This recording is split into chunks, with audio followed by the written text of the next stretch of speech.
exactly 2:30. Karen, do roll call. Bryant, Dietrich, Here. Hedges, Here. Polo, Here. McKee, Here. Hernandez, Here. Hewer, Here. Natoli, Schmidt, Here. Nava, Here. and Fox. Here. We have a quorum, sir. Thank you, Karen.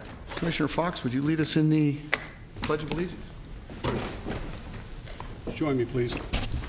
I pledge allegiance to the flag of the United States of America and to the republic for which it stands, one nation, under God, indivisible, with liberty and justice for all.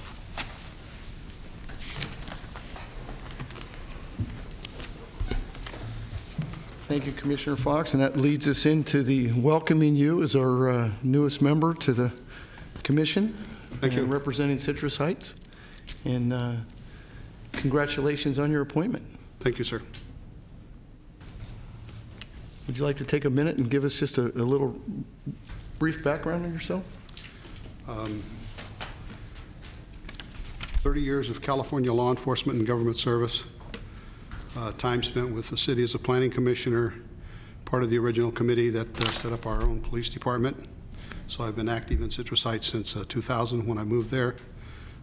Almost 10 years on the planning commission until Mel Turner's passing.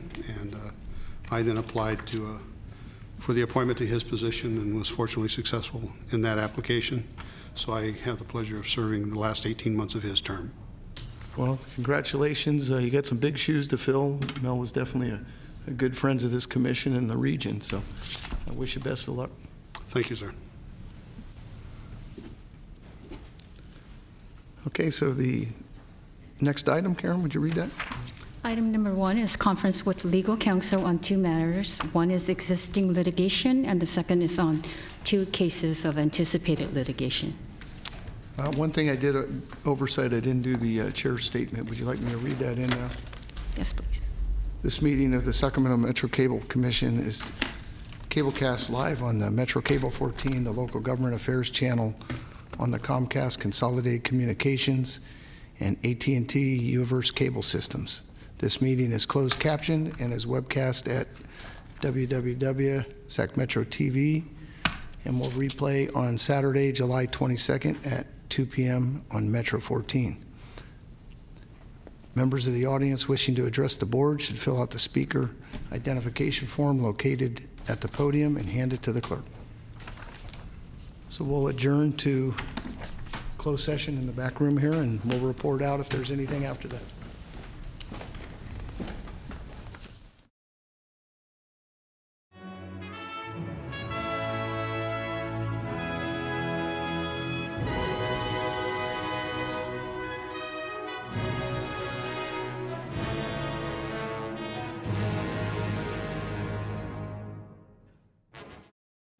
Okay, we'll reconvene the regular meeting after the closed session, and there's nothing to report.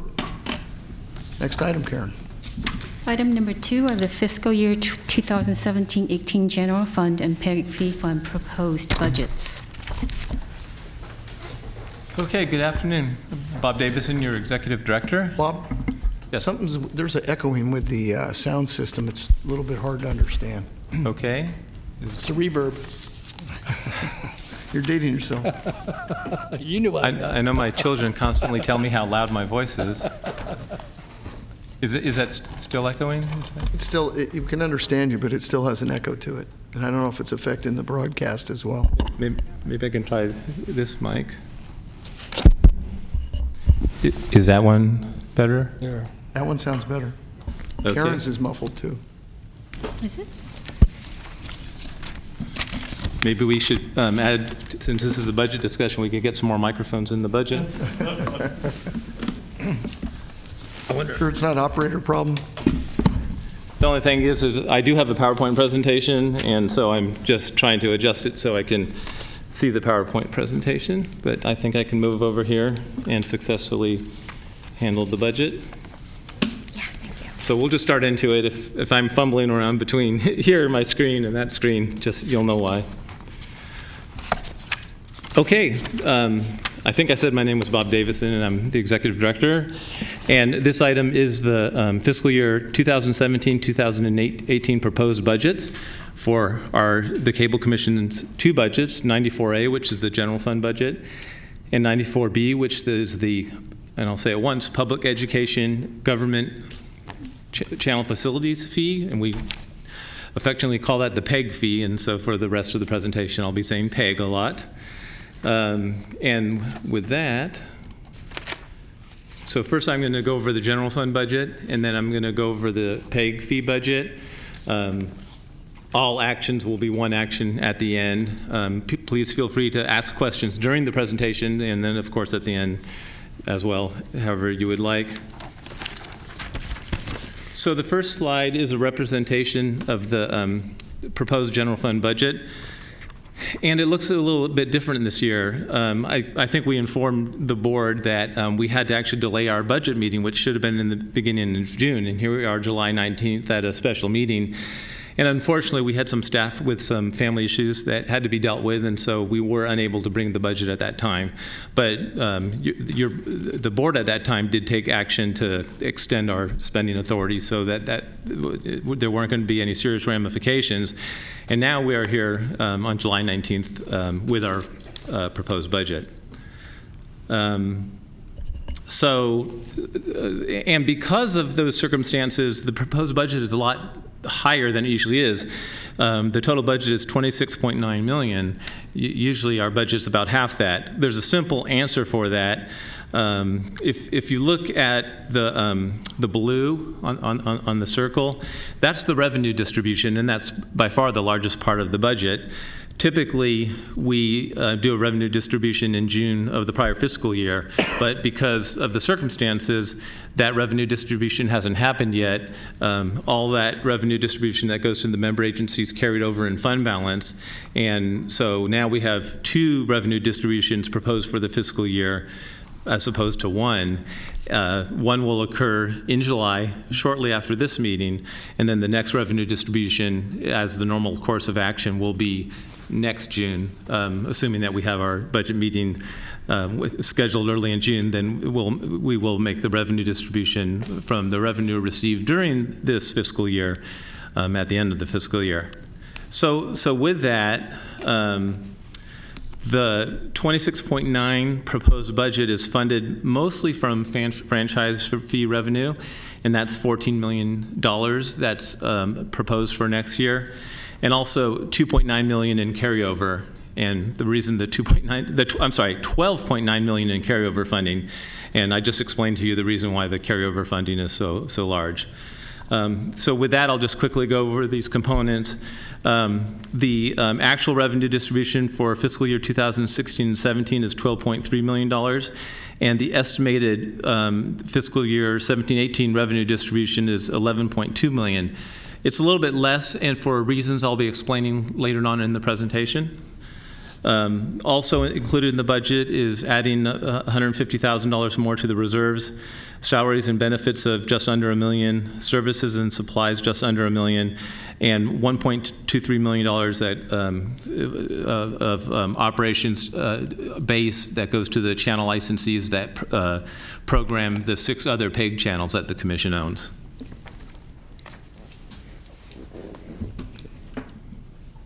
Oops. Okay.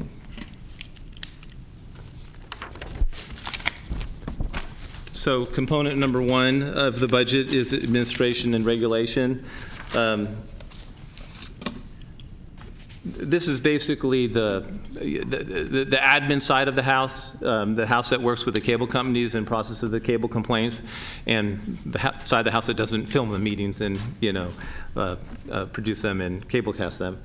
So this staff administers the franchises, which everybody knows now are state franchises, assist in resolving cable complaints, find support in operations for the 6 PEG channels and on the local cable system. We collect and distribute the franchise fees, just like we talked about, and we collect the PEG fee revenue to fund PEG projects, and actually the process of taking in the grant request from the channel licensees, from the member agencies, and from Metro Cable is a large process that has happened over the past 3 months. Karen and her staff do a great job of managing that process, making sure it's communicated with everybody so nobody's left out. If somebody finds out that this meeting went on and they could have asked for control room upgrades. I think all of the cities, all of the channel licensees, everybody is well communicated, and the staff does a great job in that. So with the funding in the budget for the year, it's to pay for the staffing of the administrative component. This includes me as the part-time executive director, but note that I'm not a salaried employee with the Cable Commission, and so that part of the budget is actually a payment that goes to the County of Sacramento.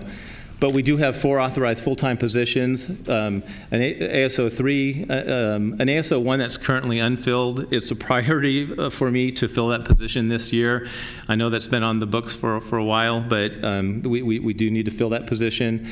And we have a confidential senior office assistant and a senior office assistant. That small staff does a great job in a lot of the work that I've discussed, and I'm hoping that that will continue, certainly. Also recommended is a 2% cost of living adjustment. Commission policy is that Cable Commission positions are tied to County of Sacramento positions, and the general cost of living adjustment that's being offered to County of Sacramento positions this year is 2%. So, some of the budget highlights. Sorry about that.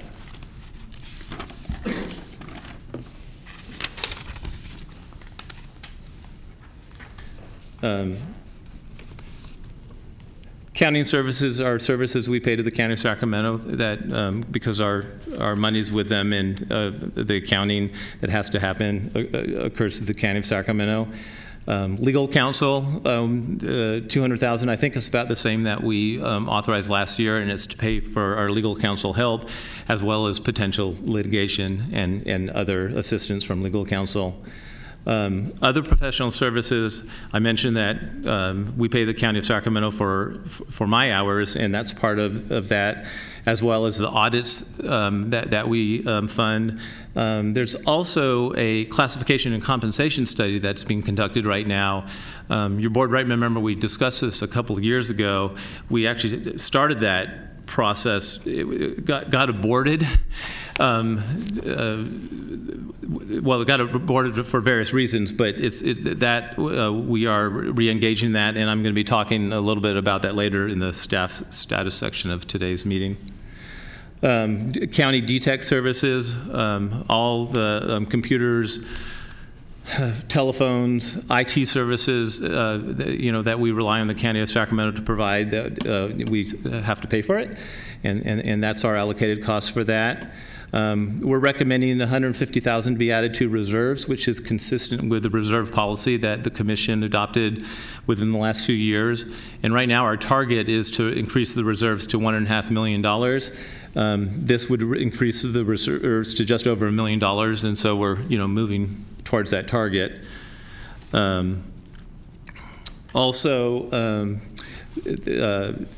We participate in the CalPERS CERBT program, which is an OPED other than post-employment benefits trust, so that we can, and this is consistent with Commission action over the past several years, to fund this trust so that we can partially offset those types of benefits that otherwise would just have to be paid later without any revenue. That revenue would have to be figured out later. So we are participating in this trust. We are contributing every year, and then this $80,000 would be added to that trust. Also, I should point out that there is a Comcast litigation settlement that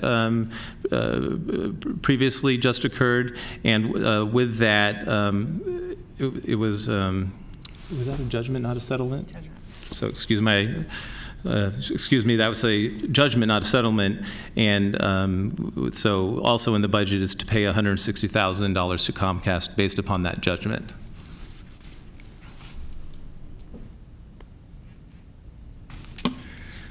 Closed captioning is a big part of our meetings. Certainly the screens out there show the captions, and at home everybody can turn on the captioning. We do live captioning with a firm called, it used to be called Caption Colorado, but they're called VTech now. In calendar year 2016, we closed captioned 322 meetings. Over 618 were captioned through that process. And for the next year's budget, we're proposing $110,000 in the budget to continue that captioning. And then, like I just mentioned, we're also recommending extending the contract with VITAC for the captioning services, and that would go till June of 2018.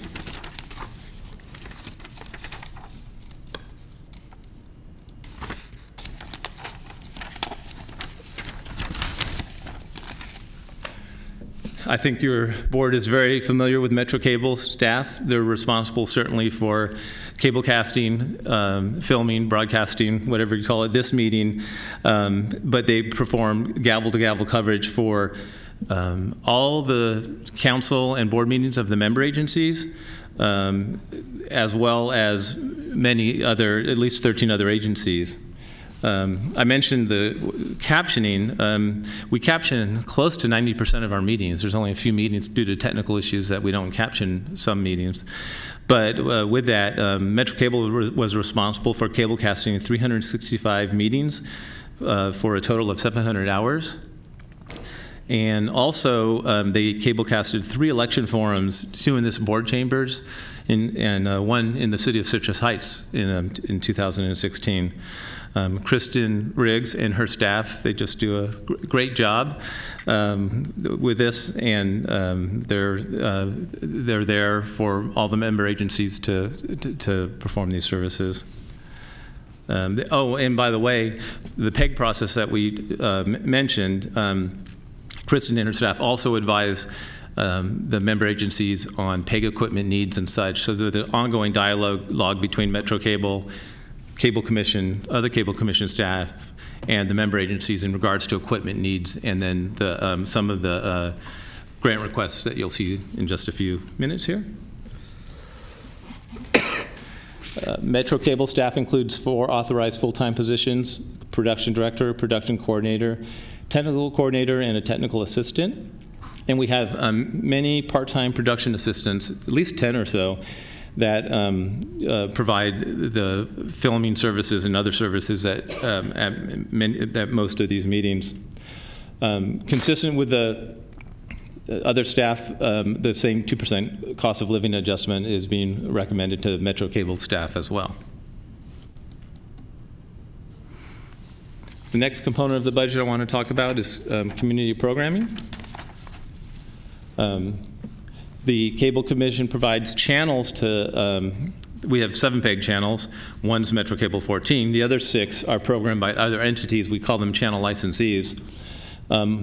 We provide funding to all of them except for SAC Faith TV because of religious state issues. We don't provide funding to SAC Faith TV, but the remainder we do provide funding support, and that's part of today's budget.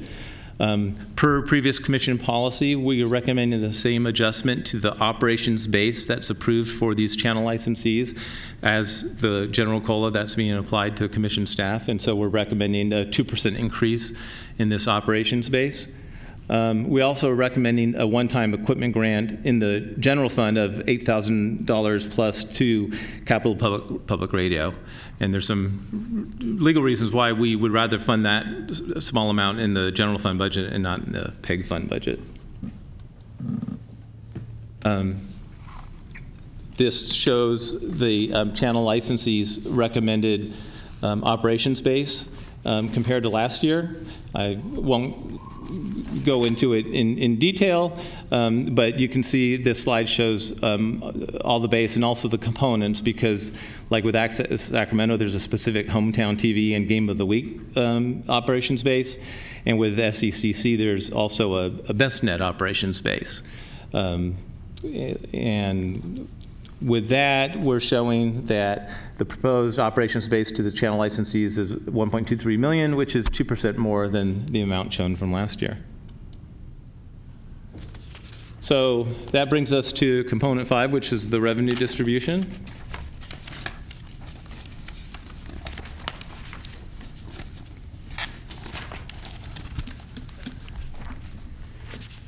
So I mentioned earlier that the revenue distribution was $12.38 or so million dollars. And this is actually an increase over the $350,000 amount that was, actually it's an increase of $350,000 over the amount budgeted.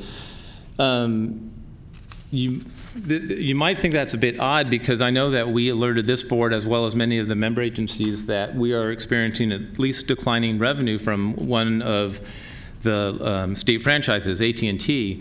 AT&T, as we have mentioned before, is abandoning their UVerse cable platform, which provides franchise fees, and they're moving towards a DirecTV over-the-top internet platform that unfortunately doesn't have franchise fees. With that, we saw a significant decline in the revenue from AT&T, and that likely could continue. So with that, actual franchise fee revenue was $70,000 less than budgeted. And just so you know, Comcast franchise fees actually increased by 6%. Consolidated Communications franchise fees increased by 1.2%, but AT&T's revenue dropped by about 25%. So with that, we had an overall $70,000 reduction in franchise fees. However, because of certain audit findings and audit reports that were prepared for AT&T, one of those audits is on today's agenda. And the other audit with AT&T was a previous audit that led to litigation that was ultimately settled, and we received a $300,000 payment from AT&T as a settlement for that audit. But with that, the revenue distribution includes $420,000 in unpaid fees from AT&T that we were successfully able to recover. So with that, instead of having a $70,000 hole to deal with in the budget, we have $420,000 of extra revenue.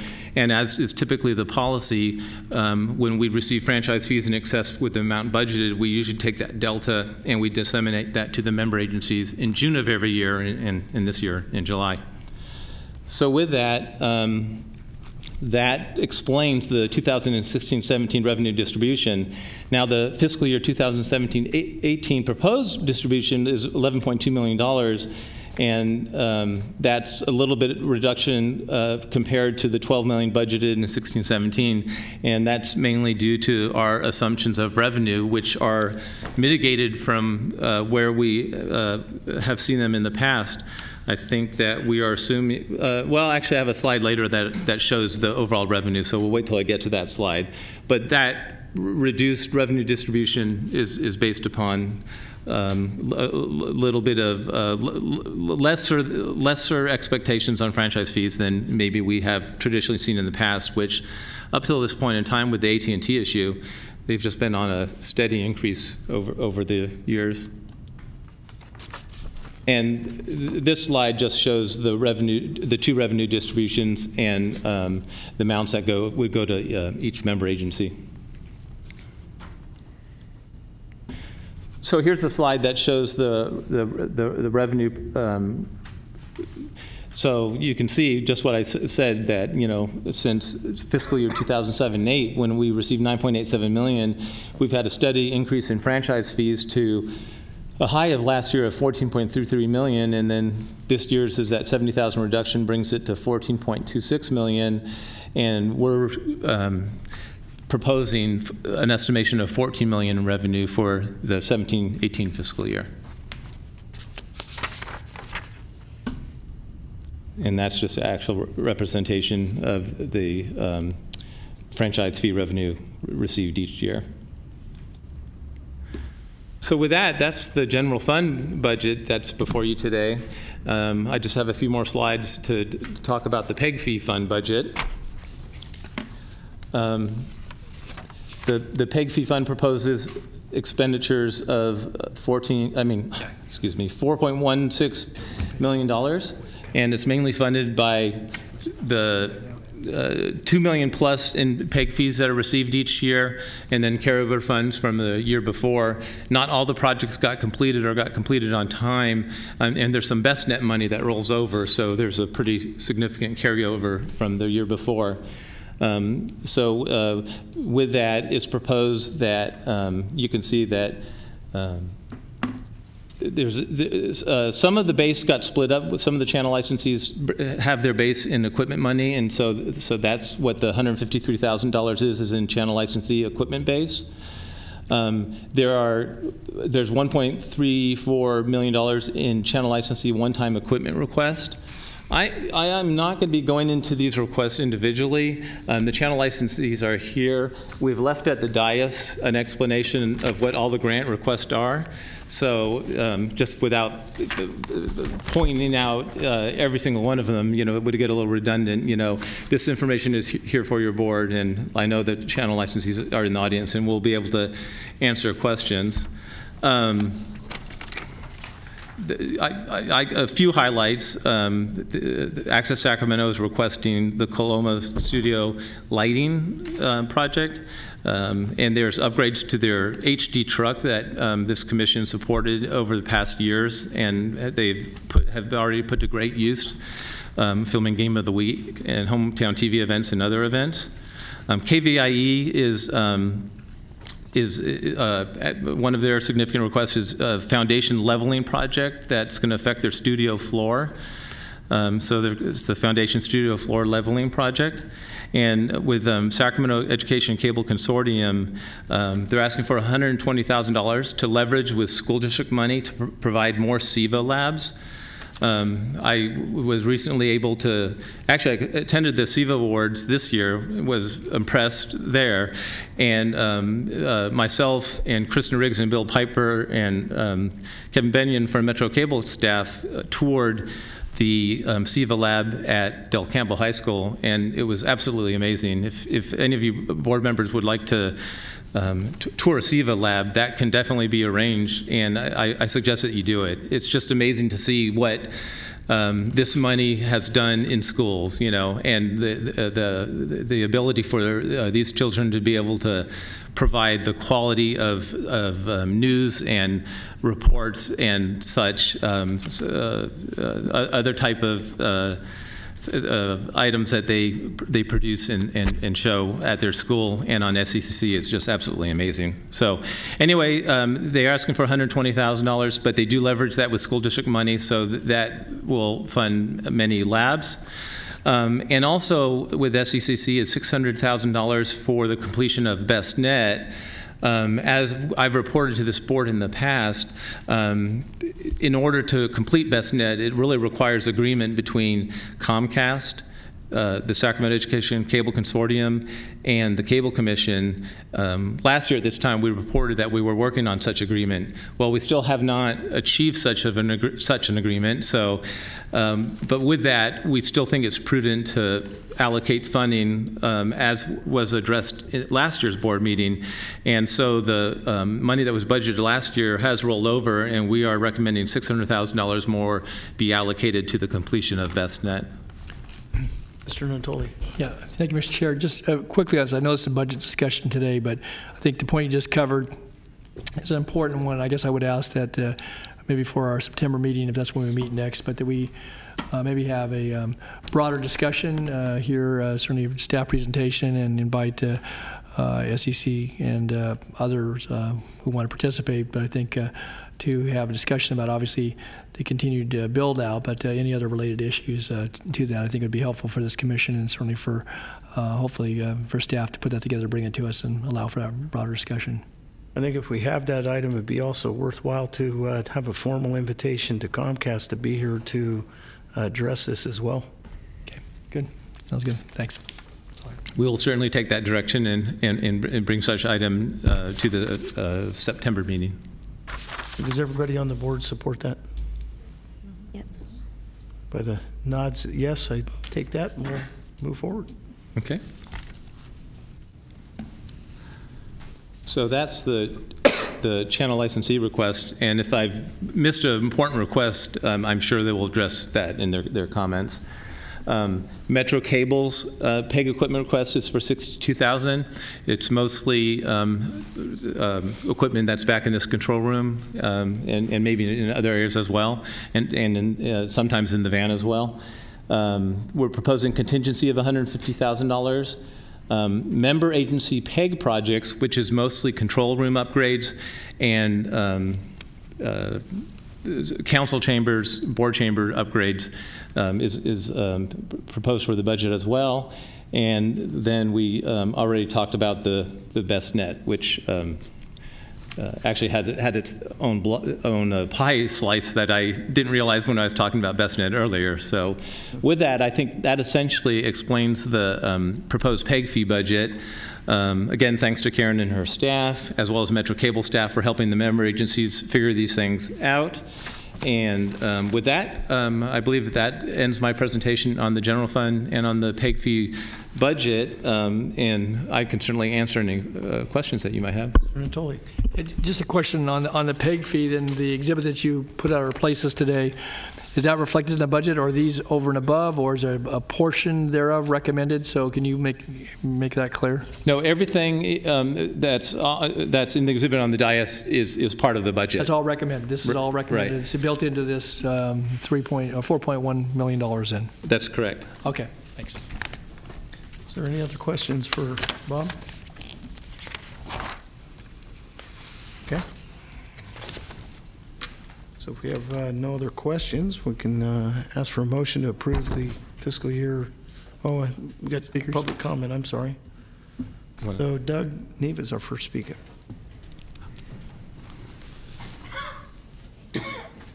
Followed by Gary Martin. Good afternoon. My name is Doug Neve. I'm the production director for SECC. And unfortunately, Liz Rhodes isn't able to be here this afternoon, but on behalf of her and our board, we'd like to thank the Commission for your ongoing support for all these years. So, thanks. Thank you, Doug. Gary Martin.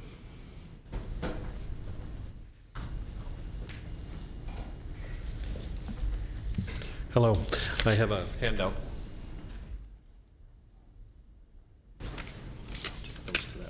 Okay. Thank you. Here. Of course, I gave away. Sorry. Hello, everyone. Gary Martin, Executive Director at Access Sacramento. And we likewise would like to thank the Cable Commission very much for ongoing support, both on the operations side and on the PEG fee side. We do have a high-definition truck that you've supported, and this year we are putting the last of the cameras that we need onto that truck based on the approval that is likely based on the staff recommendation. It'll be nice to have the handheld camera from the sidelines of a football game now in high definition instead of standard definition, the last camera to go onto that truck. Several other major improvements in our studio, a new green wall and some lighting improvements. And we're very grateful that there's money to do those PEG operations. Do you get the leak fixed in the truck? Yes, the truck is fully operational, and I think the roof is sealed properly, so no more water coming in, which was a surprise this last winter. Yeah, no, we're delighted with the way it's operating now, absolutely. So thank you for asking. The proposal that I need to talk with you about, though, is something that I've talked with you about before. We thank the staff and the board policy for being able to provide a 2% COLA against our operational funding, and thank you very much for that. The handout that you have toward the bottom shows that for us, that 2% COLA amounts to about $11,000. Our problem is that this coming January, there will be a minimum wage increase that will take the minimum wage from $10.50 to $11. For us, that essentially will eat up all of the COLA that is available being offered by the staff. So in the past, the board has considered thoughtfully and been able to make an adjustment on the minimum wage to support us. We are unfortunately very tight on our operations dollars. We receive just under $600,000 from the Cable Commission and raise about $100,000 to $110,000 every year. So in order to close our budget gap, We're raising about $1 against $6 that the commission provides to operate the channels. Unfortunately, when you're raising that little amount of money, $100,000 to $110,000, when you see an increase of $10,000 against your minimum wage, that is a huge expense. When I spoke with the board before the June initial meeting that was going to be a budget meeting, I talked with many of you at that time about this minimum wage increase. Based on previous board process, rather than funding Access Sacramento directly against the unrestricted dollars, the commission has adjusted the COLA amount. And for your thoughtful consideration, I show that in order to move from 2% to cover the minimum wage increase that Access Sacramento will find, it would mean a move of that unrestricted dollar amount to a 3.7%. That would raise the extra $9,800 that would be necessary.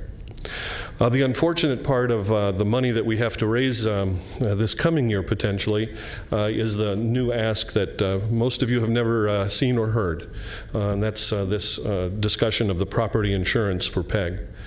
In June, we received new information from the property insurance provider for our company, and what they said was, well, good news is also bad news, according to them.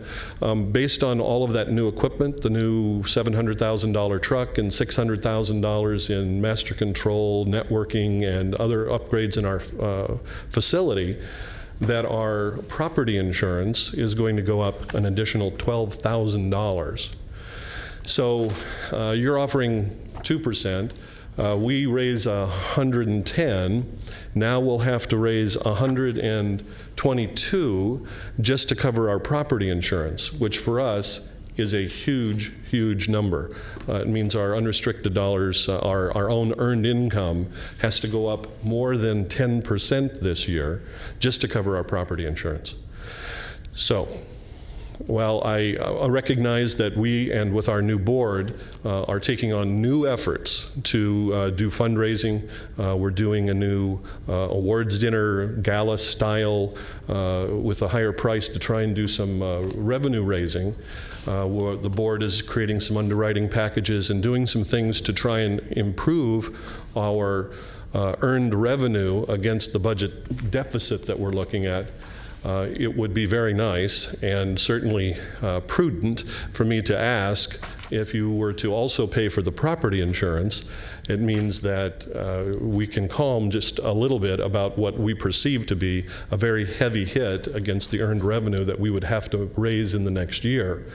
And as a fiscal agent essentially for you in operating our channels, it would be nice that, since this is kind of PEG related, the good news, you gave us equipment, now we have to insure it. It would be nice if there was a way for you to fund the insurance. But I also recognize that you're looking at deficits, not deficits, but you're looking at a small income reduction this year. We're really tight on money as well. So the ask is, if you would, find a way to also fund this other amount, and in order to raise that amount as well, if you were to follow past practice, that it would be a 5.9% increase, that would raise our funding in the next year by $34,331. That's the ask. Gary, how long have you been at the helm now? I have just started my 5th year. And since you took over, what is the ratio that you've raised compared to the commission funding? I can't give you an exact number, but I can give you my impression of what has happened over my 4 years previously. And that is that our funding has remained remarkably stable in terms of our own capacity to raise dollars. So the earned revenue has been relatively consistent. In a couple of years ago, when we attempted to bolster the amount that we were going to raise, we were not successful in doing that. Unlike other agencies, perhaps, that maybe have strong donor bases or get money from educational school districts, Access Sacramento's earned revenue is based primarily on its membership. And as a public access, free speech, and democracy approach, our membership fee has really remained very, very stable, essentially throughout this duration. We have charged just $30 for a person to get their voice on our channels on an annual basis. The staff and I guess the membership itself feels that they deserve a lot of services based on that membership because it's a part of the free speech forum. But based on that membership rate, we have increased fees for our classes, a very small amount, in order to cover those fees. We've instituted a radio fee in order to cover some of the costs associated with operating the radio station. KUBU, the only station where you can be you on the radio, has some costs associated with it. And so the members pay a radio fee in order to make to cover that amount. So we've done some of those types of things. But it's unfortunate. It's not like we're going to go on the air typically, unlike our friends in public broadcasting, and say, if you like this program, give today, and have people generate dollars. Community media is slightly different in that way. I'm trying to recall. Aren't you also precluded from having advertising? Correct. All of the PEG channels are prohibited from doing any advertising. The board has built, and we're about to release a brand new underwriting package, especially in light of the fact that this is the start of our 20th year for Game of the Week. So we believe there's some opportunities there to generate some additional dollars for Game of the Week. But correct, other than underwriting dollars that follow the PBS model, this program paid for in part by the Sacramento Metropolitan Cable Television Commission and these others, we're not allowed to do advertising at all. Because I don't know what other restrictions you have, but I know that there's a lot of other nonprofits and things like that that have restrictions as well, but they're able to reach out and do a variety of type of fundraisers to generate, sometimes $25,000 at a pop. Right, and we are proposing our first gala-style awards dinner actually at the end of August. We're hopeful of raising money along those lines, but it is also our first foray into that option. I will tell you that while it is very appropriate to find as much fundraising as you possibly can, in the world of doing fundraising for such things as free speech and democracy, it's much easier for people to envision how they're helping puppies when they give to Front Street Shelter, or they're helping homeless people when they are donating to food closets and those types of things. So it is a competitive world for nonprofit fundraising, and Access Sacramento's ask in funding a community media center is tougher. There are a lot of places that simply do not fund television. Have you tried an actual commercial fundraiser? Yes, we did. 3 years ago, if you recall, we hired a company to do a program called Sacramento Has Talent. We did essentially a televised event, very much like America's Got Talent. It was a fundraiser approach where there were sponsors, and we created a show, and it was a lot of fun. But I'll tell you that it was more of a friend raiser than it was a fundraiser. Great community spirit. We tried it for 3 years, but for as valuable as that was, it did not end up being a fundraiser. And so for us to continue that was not a cost-effective choice. Okay. Mr. Natoli? Yeah, I have a quick question for Bob, and Gary, you can respond as well. But so I get it on the minimum wage, and I get that that's a pressure on your budget, but I want to ask about the insurance piece of it. So we fund a lot of equipment, and we do have base budgets, and then the addition too. Would that be an appropriate adjustment if this commission so chose to, again, I don't know, and who does your brokering, how good a deal, and how much the city charges you for, Coloma Community Center, and what insurance requirements they put forth, and so forth and so on. I don't want to get into all that detail. We don't have the time here today, but I guess I would ask that, Bob, is if we were looking to, because otherwise, Gary, and again, based upon what this board has done previously on this COLA, but that over time gets to be potentially a slippery slope. So I guess I would much rather have us take a look at base budget for insurance, which costs are going up in a lot of different, and they do for others as well. but recognize obviously the unique niche that Access Sacramento plays in all of this. I guess I'd like to have you respond quickly to that, and certainly Gary can add anything if he wants to, but I'm trying to get some sense about that. And honestly, that was one of the questions that we raised when the HT truck was first proposed, is, how was it going to affect the insurance rates? And we had some dialogue on that when it was proposed. In regards to, and I may not have exactly heard your question, but are you asking, is it appropriate to be? Yeah, to adjust the base for the insurance cost. Mainly, we've helped fund a lot of the equipment. They've raised some private monies and may have some other donations. But is that, again, you have a much more sophisticated equipment collage, and so based upon that, obviously, there's insurance, and and I guess if it's jumped up $12,000 in a year, that's an annual premium. That's pretty hefty. But I guess there's probably a couple $1 million worth of equipment, I guess, in the overall, and or more. So yeah, so I guess my question is that appropriate for the base budget if we chose to adjust the base budget so that at least it factored in some of the insurance costs, recognizing that we've come forward to help fund that, the equipment purchases themselves, which again gets better quality programming and so forth and so on. Yeah, if your board was inclined to fund the insurance cost, I think it would be appropriate to fund it with the operations base. Harriet can answer whether it would be a legal PEG fee expense, even though it's insurance related to equipment. That is a question. No, you couldn't use PEG fees to pay for the insurance. You can only use PEG fees to pay for the capital expenditures. So once you buy it, then the operational costs, whatever they are, has to come out of your operations budget. So the request is before us. It's been characterized as a COLA. So you could change the base for each one of your channel licensees was established by this commission. Okay, and right. You can change that whenever you want. You can, in the past, you've added a COLA. Right. You tied it to the county's employment COLA. You've also done individual funding of certain items like Game of the Week, or one-time funding. But there's nothing that stops this board, aside, to change any one of the licensees' base, if that's your desire. And it wouldn't necessarily be insurance, but it would just be that's I guess what was my point, and not to be obscure about it, but if you adjusted the base, then it would go to their operation on whether it was minimum wage or to other aspects of the the ongoing electrical costs or and or insurance.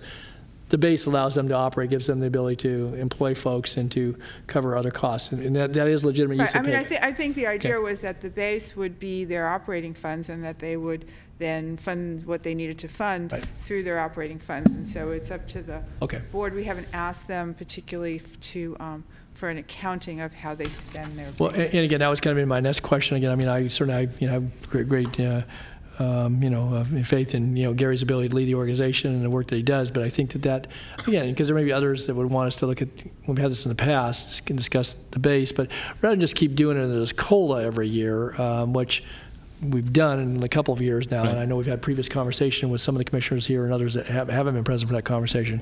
I guess I'd like to have us take a look at that. I don't know how many years it's been since we either did the base, but to take a look at that and maybe to do, and this is not an audit, but to take a look at that, because if there are cost centers that really are impacting the ability, recognizing you can do a lot of one-time funding for equipment buys, but you got to have the ability to cover that, and that's certainly the responsibility falls the organization. If they take the the goodies, then they got to find a way to cover it. And the appeal here is that those, all that addition, we're doing good work, but we need to, our base operations we're struggling a bit, and that's not to challenge you with getting to raise more of that money, but.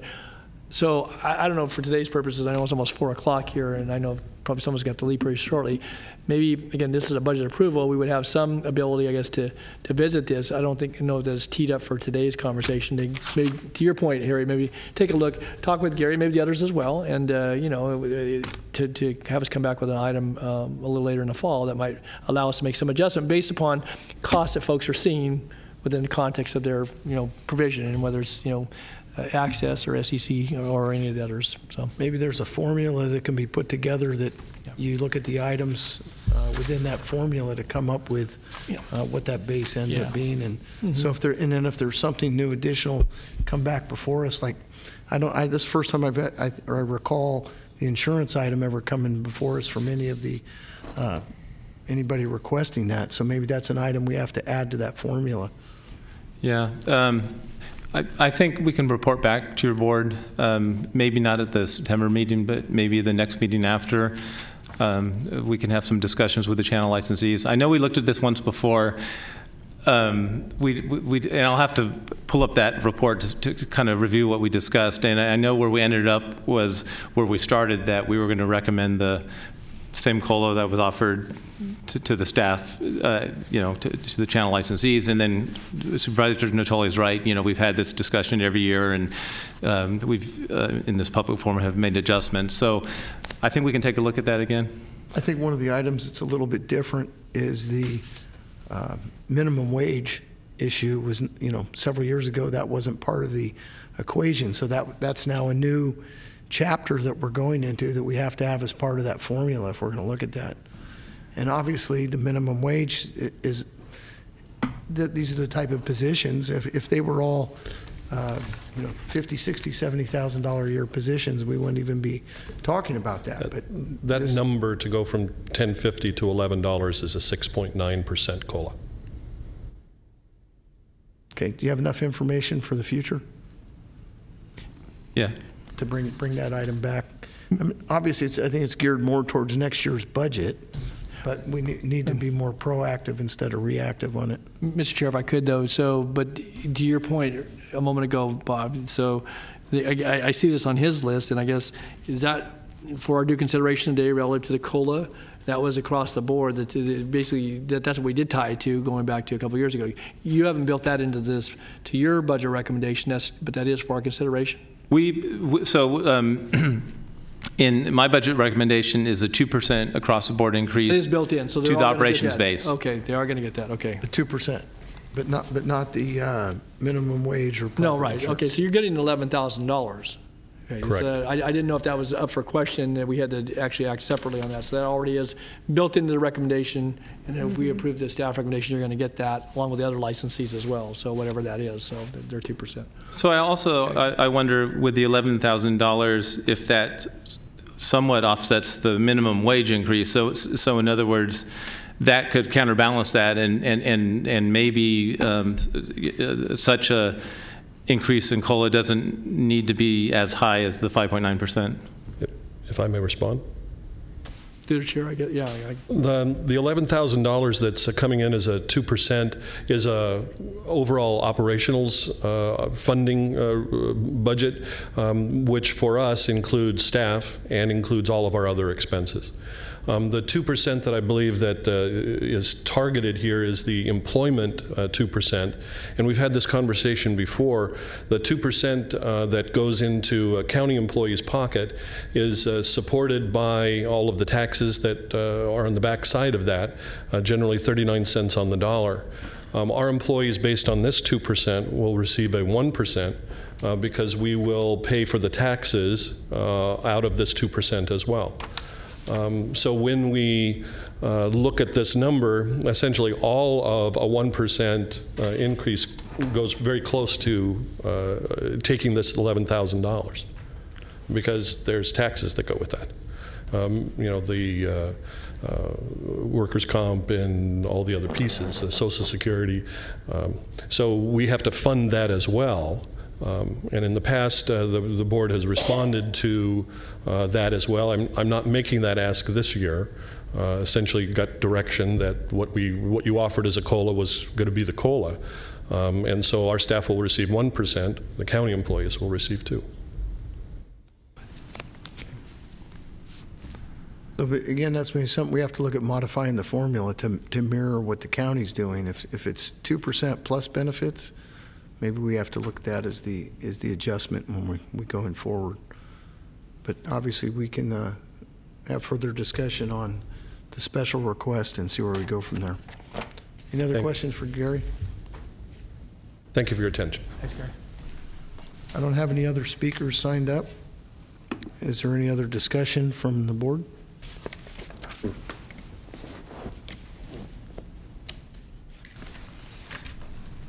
Okay.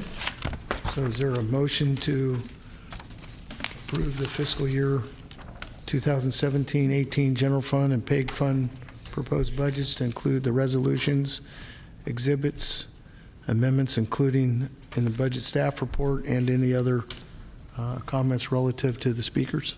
Mr. Chair, I would make a motion to approve the staff recommendation, but I think with the addition that I think based upon the conversation one we had, again, and we've had some turnover commissioners here, I think it's one that comes back year after year, and maybe it's not easily resolved. Otherwise, it probably wouldn't come back year after year. I appreciate that Mr. Martin and certainly his predecessor have asked for something along these lines.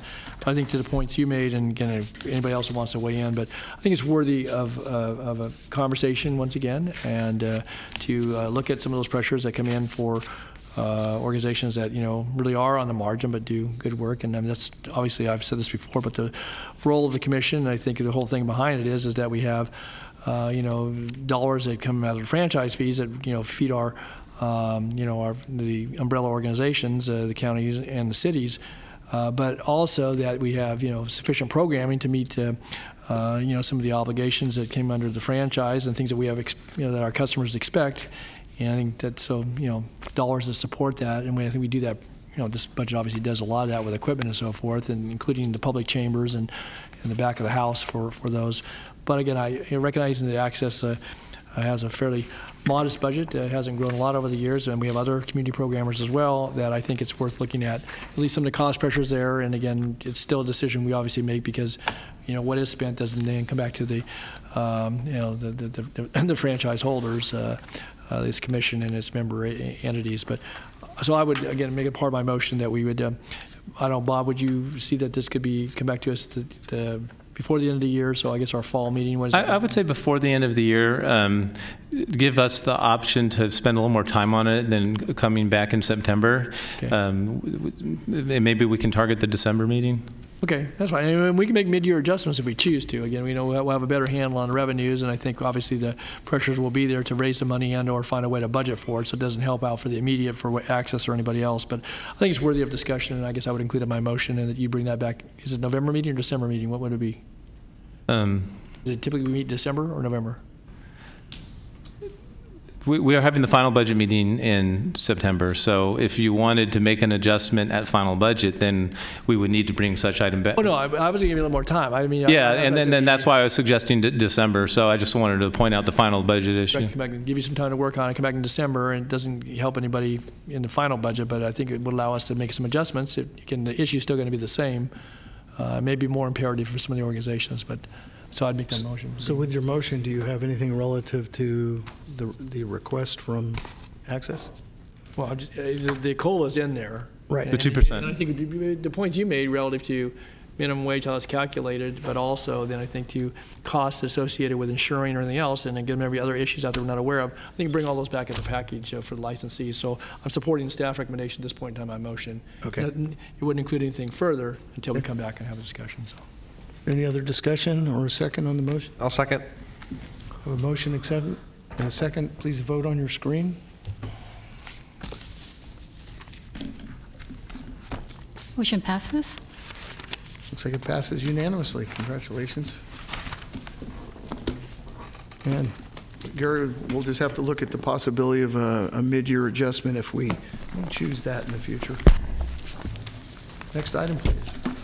Agenda item number 3 is resolution number 2017-008, approving the 7th Amendment to the License and Operations Agreements pertaining to the use of the channels. Yeah, you're right. Good afternoon, Bob Davison again. Consistent with the action taken on the budget item, this would approve the agreements to the channel licenses and operation agreements pertaining to the use of community programming channels, and this will be the 7th Amendment. And I therefore recommend that the board adopt the resolution approving the 7th Amendment to the agreements. Okay, is there any other discussion on that? Do I have a motion? A motion, is there a second? Second. Motion and a second. Please vote.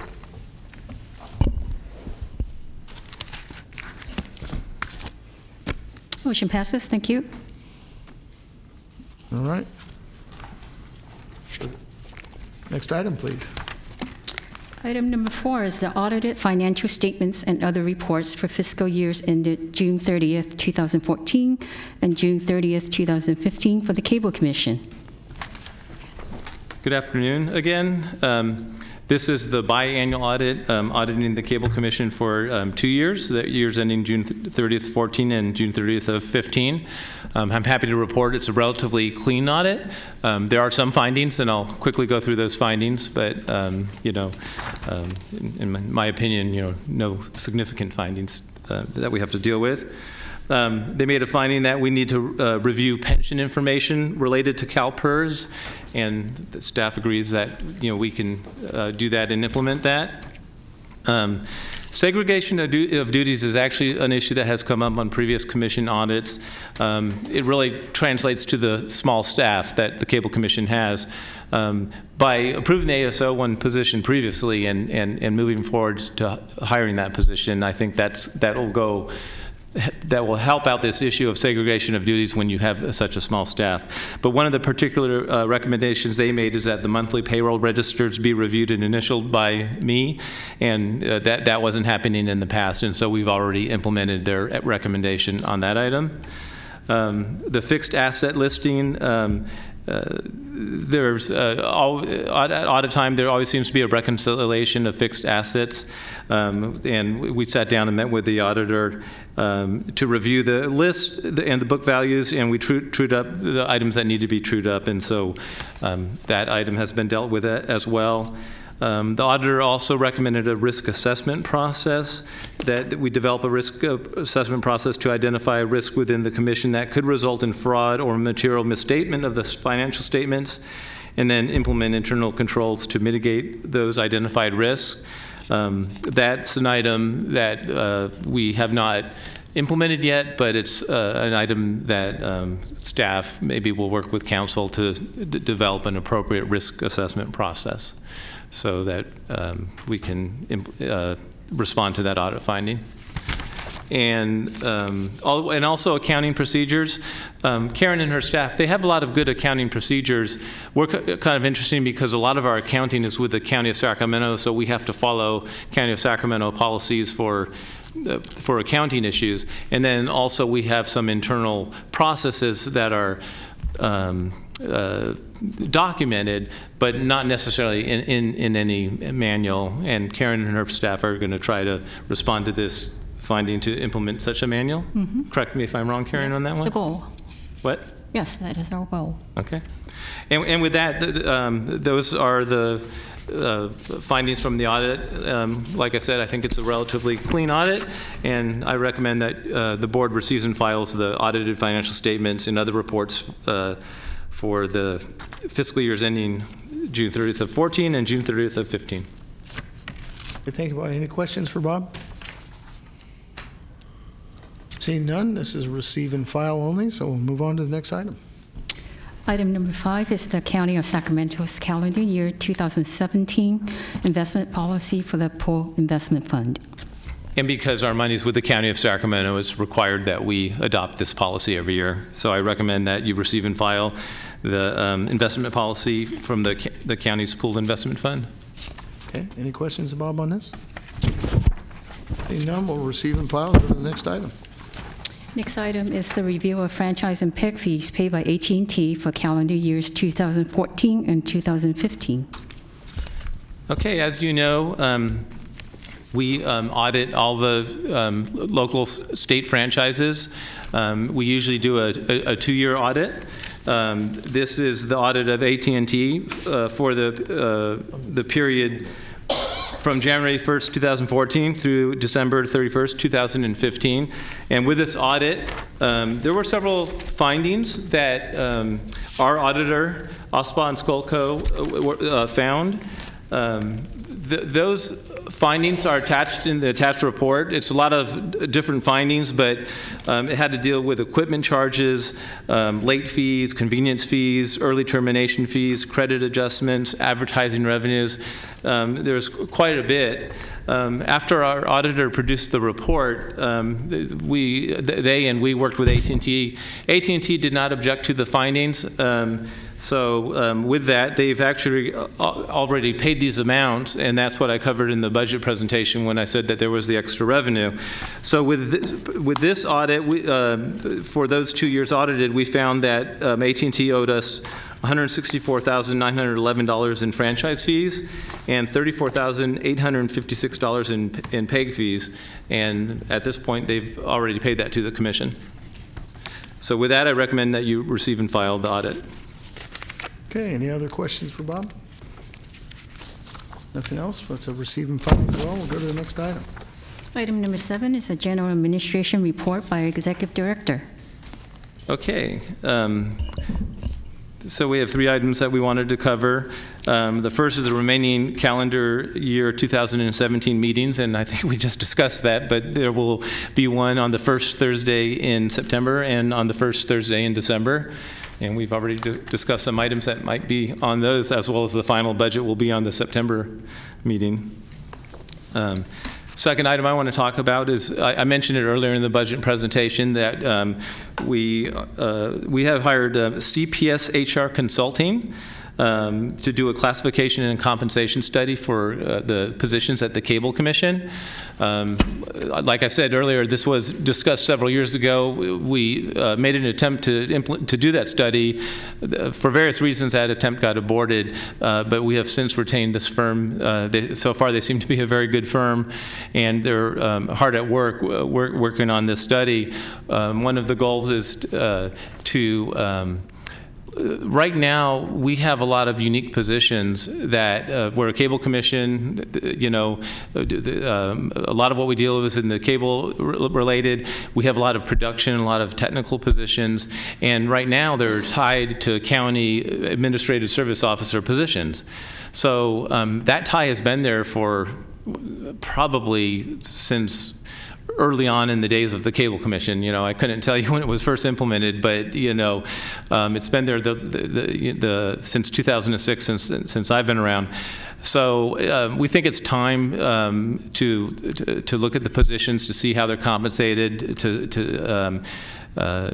do this classification and compensation study. So that is being worked on. We hope that that will be ready in September. I'm not guaranteeing it will be ready in September, but it's likely to be an item on the September or the December meeting agenda. Also, the next item is a Telecom Advocacy Coalition lobbying efforts. We discussed with your board previously, Harriet Steiner's firm has started up a lobbying coalition for issues related to items dealing with the rights of way of local agencies, including cable-type issues. So with that, we funded, Karen, do you remember the amount of the contract? I think it was $12,000. So we funded $12,000 to participate in this lobbying coalition. They look after certain bills coming forward.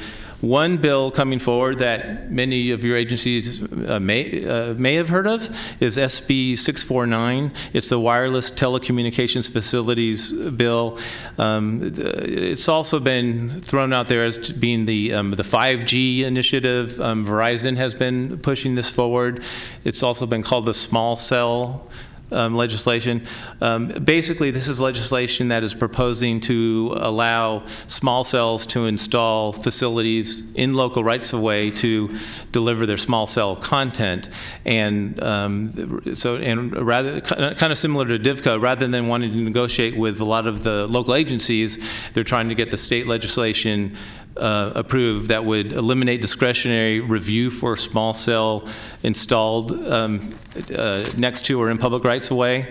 It could be on traffic signals and street lights and utility poles throughout the jurisdictions. Could require counties to lease street lights and stoplights to private companies at very low rates. Oh, and as far as the ability to charge a fee, this legislation seems to be proposing fees at very low rates, and precluding negotiations with the local agencies over the installation of these small cell devices. So this lobbying coalition, we have conference calls about every week. They're putting together some information. They actually proposed amendments to this bill. Those amendments, I don't believe, got the momentum yet. And right now, I think CSAC and the League of Cities are actually just opposing that this bill be opposed. The feeling is that some sort of version of this bill is going to pass, and also there's going to be a lot of effort to be put on a veto by the governor. So, and actually there is a cable relationship here too, because there could be the specter of small cell providing video content over these networks and without franchise fees. So that's an update. I just wanted to let you know that this coalition was going on. This is one of the bills that's actively being worked on, and we have forces out there that are lobbying for this based on the coalition. Okay. Any questions on this? Okay. Thank you, Bob. And that's the all I wanted to update you on. Next item. Item number 8 are reports from our channel licensees. All right, so we have a couple speakers signed up here. Actually, a few. So I'll give some new folks an opportunity first. Let's go with Brian. Is it Wetzel? Sure.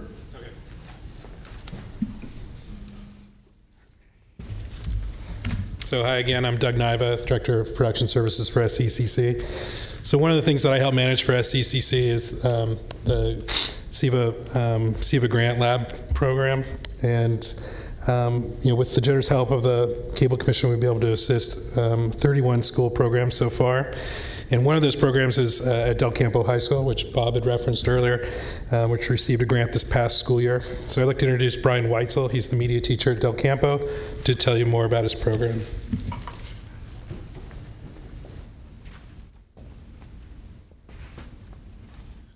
Good afternoon. My name is Brian Weitzel. I'm a video production and broadcasting teacher at Del Campo High School. And through the generous support of the Cable Commission, SECC was generous enough to give us a $15,000 studio lab grant last year to get our program going. That was combined with $85,000 from our school district to get our program going at our school, for a total of $100,000. And in the first year, we were able to put together a TV studio out of an old photography darkroom and start broadcasting live daily to 1,800 students and staff. We do a live daily news broadcast that's completely student-driven, student-produced, and student-delivered. And so I want to thank the Cable Commission for their continued support, because that enabled us to be able to buy equipment that we couldn't buy. A lot of our money went to small purchases of equipment, and in a school district, anything over $5,000 becomes a little bit of a procedure to get it done. And so SEVA Labs was able to come in and provide a big chunk for our TriCaster equipment, which enables our broadcast to go forward. We have a little video. It's SEVA Studio Lab video to show you. I believe the folks in the back.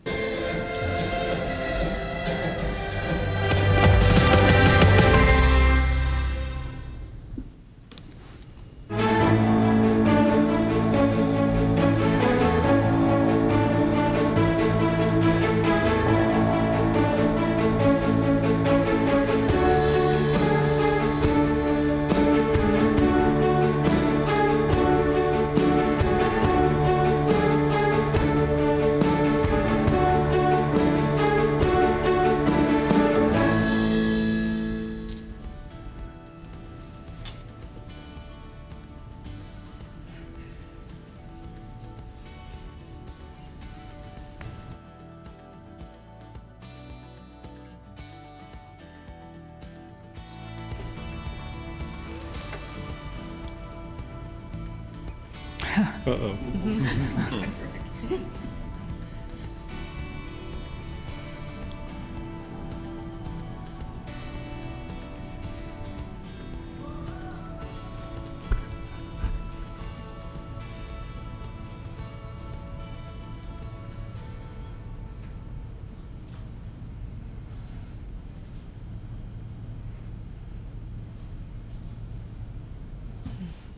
So that was a little look at our studio. The video is mainly our intro that we run every day on our broadcast. That's kind of that's our signal to our teachers that our feed is coming online. So it's been great, and I really appreciate the support of the Cable Commission and SECC. Brian, thank you for what you do personally to mentor these young men and women, because it's invaluable. It's impressive to see what you're doing there at the school. By any chance, did you do any of the SEVA awards, the videos? Yeah, we do. Well, I had previous 12 years at Andrew Carnegie Middle School, where I had a program there, and so we've been involved with the SEVA Awards for over a decade.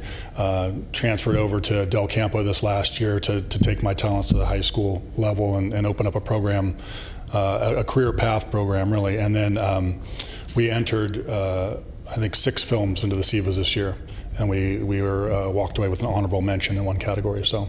Excellent. No, that's a great night. You know, it is.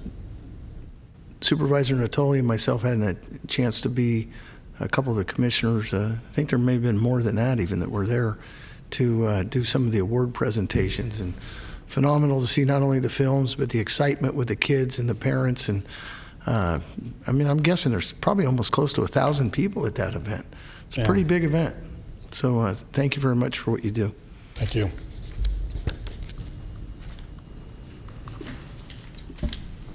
So Doug, I'm assuming that covered what you wanted? Yeah. Perfect. Okay. Here, Steve, I want to jump in real quick on that.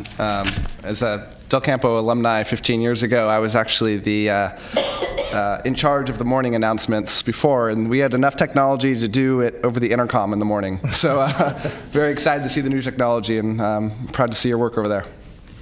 Thanks. Can I jump in? Sure. I was an alumni also, but longer than that, and we had nothing like that when I was there, so great job, and I'm glad you're doing it because I have a lot of friends with kids who are now going there, so thank you. They're making me feel bad. We had to pull the string tighter. So David, come on down.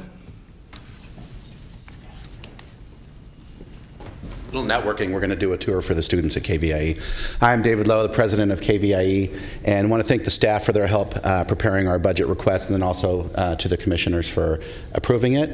We have 2 short videos. One is to showcase some of the equipment that you've approved in the past and showing it in use. And then the last time I was here, I talked about Ken Burns' The Vietnam War.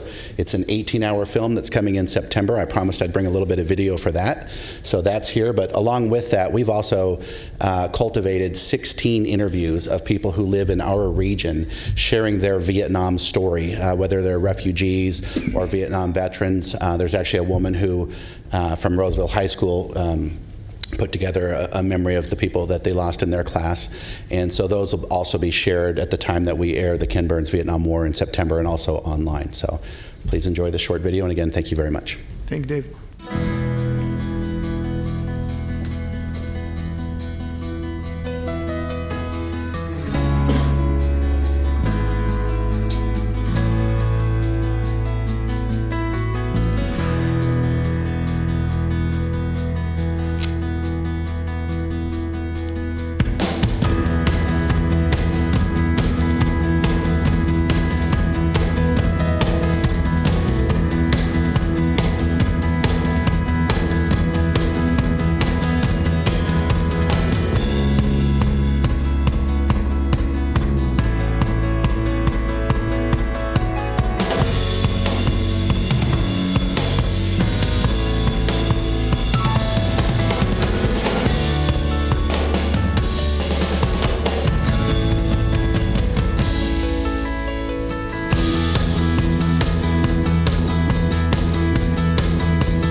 I think the Vietnam War drove a stake right into the heart of America.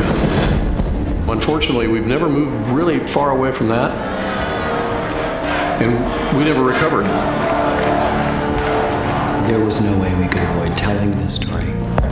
Wars are so extraordinarily revealing, obviously, of the worst of humanity, but as it turns out, also the best of humanity. There's been a lot done about this subject. Books, documentaries, feature films, novels. I mean, it's not like no one's ever tried. But it remains this kind of unfinished business in American history. So it's time now. The decades have passed, and it's important now to go back and try to understand it. The real heroes are the men that died. To see these kids who had the least to gain, and yet their loyalty to each other, their courage under fire, was just phenomenal. And you would ask yourself, how does America produce young men like this? We wanted to get to know the people, we wanted to get to know the place, we wanted to spend time there. Trying to figure out how to do what we do in Vietnam was really a challenge. There's no one American side. And then within Vietnam, there's the winning side, there's the losing side. They were our enemy and our ally. There's just so many different perspectives. We tried to bring them all together. This is without a doubt the most ambitious project that we have ever undertaken. PBS is the only place it could have been done.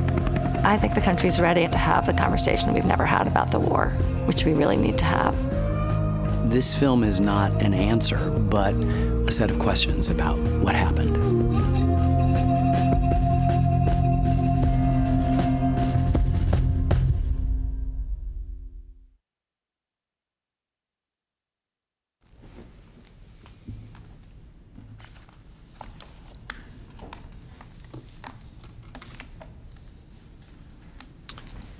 Thank you, David. That's pretty powerful. Just ask a question. Susan, yes. Yeah, I just wondered when the Vietnam show is going to start. It's going to premiere on September 17th, and then it's going to air over 10 days, 18 hours. It'll also be available online, and then we're also going to make our local films available as well. Great. Thank you very much. David, could you do me a favor and if you have a flyer or something about this, send it to Karen and have Karen disseminate it out to us so we can promote it? Oh, absolutely. We have a lot of e-materials, and we can get that to staff. That'd be fantastic. Thank you. Is that a different topic each episode, or is that episodic? It's, well, if you've ever seen a Ken Burns film, you know it's going to be extremely well done and detailed. Matter of fact, the very first episode is going to be all about Vietnam and how it came to be in the 1600s, and it's not even going to touch on the actual war until we start to get to the second episode. Excellent. But you'll see it kind of go through, I think, the timeline. Thanks. Perfect. Thank you. Thank you. Okay, that's it for that item. Can we have the next item, Karen? I'm sorry. Item number 9 is reports from state franchisees. Oh, you know what? I think I skipped over Gary. I'm sorry, Gary, I skipped over you. Still item 8. I apologize. We don't have a Ken Burns video to show today. Our budget's a little smaller. Little joke. Okay. So a couple of just general comments. Our board has been restructuring itself, and we have a new board chair. And unfortunately, Don Hinkle works at this hour and was unable to be here. But Don is the manager at West Marine, and we're delighted to have him as the new board chair. So that's great. A general announcement for this coming March. The Alliance for Community Media has Western States region, one of the 6 regions of the Alliance for Community Media, which represents PEG in Washington. And so the ACM Western Region Conference we will host here in Sacramento at the Embassy Suites on March 15th, 16th, and 17th. And we'll be doing a variety of trainings and a trade show at the Embassy Suites, and hopefully many on the staff here or of the board would be able to attend. But an ACM West Region Conference is very similar to the national conference, so great content for PEG representatives, both from the production side to the administrative side, March 15th, 16th, and 17th. And then I would only invite you to come down to the Coloma Community Center, and we have lots of your equipment to see there. And if you haven't seen our facility, perhaps a tour is in order. It's really nice to see the new equipment in place. And so thank you again for your support always. Thank you. Okay, item number 9 are reports from state franchisees. Okay, so I don't have any speakers signed up. The next item and our last running item. down, we can go to the Last item is then receive comments from the public, if any. and I have no speaker slips from the public, unless somebody wants to run down here and speak. I think we're going to adjourn the meeting. Thank you. Thank you. Meeting's adjourned.